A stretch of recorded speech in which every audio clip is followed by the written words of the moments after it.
Luke here to talk to you all about the environmental and unethical suffering imposed on animals and the world through the support and consumption of animal products.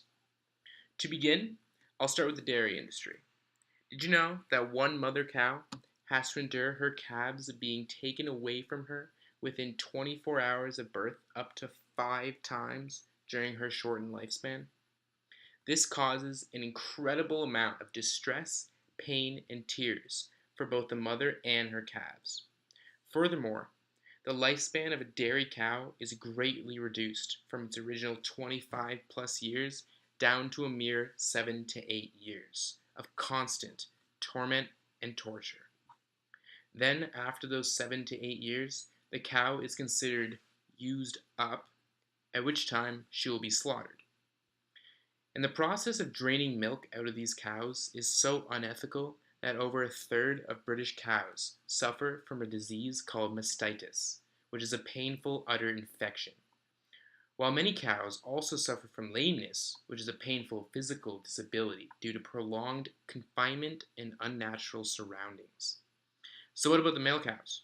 Male cows have no use to the dairy industry, and for that reason, they are either killed at birth or sent away to be turned into some ignorant person's lunchtime hamburger.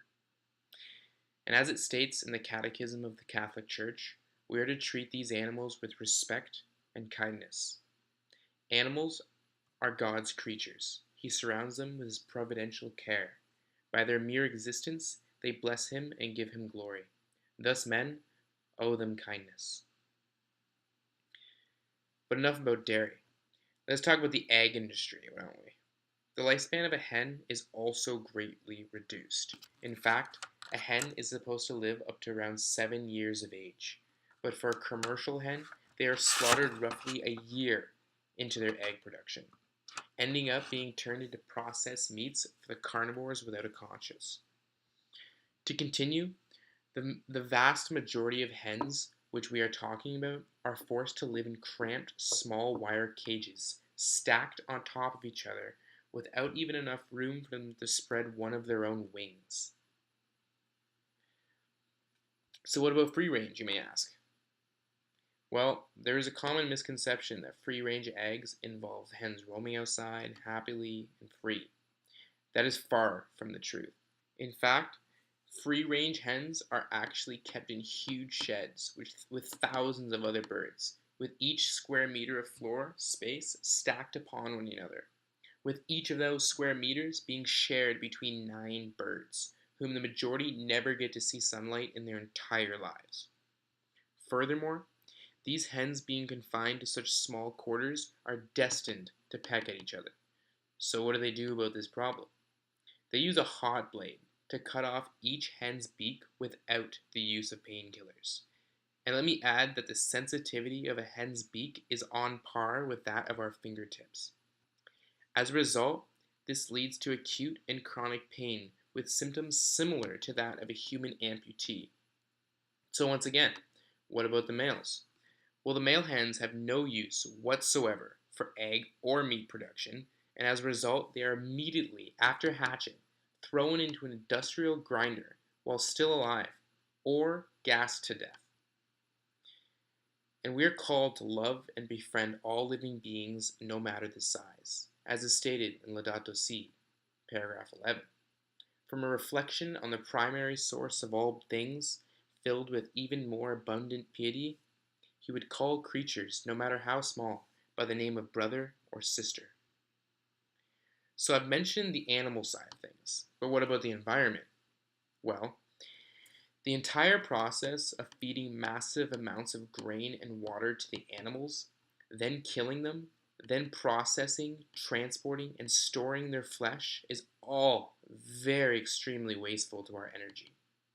Also, all those billions of chickens, turkeys, pigs, and cows who are slammed into factories each year produce incredible amounts of greenhouse gases such as methane, carbon dioxide, and nitrous oxide, which are all major contributors to global warming. These animals produce these gases through digestion of their foods and also in the absurd amounts of feces they leave around. In fact, the U.S. Environmental Protection Agency has told us that animal agriculture globally is the single largest source of methane emissions, and that pound for pound, methane is more than 25 times as effective as carbon dioxide at trapping in heat in our atmosphere. Also, nitrous oxide is roughly 300 times more potent than carbon dioxide, and according to the UN, the meat, egg, and dairy industries account for an astonishing 65% of worldwide nitrous oxide emissions.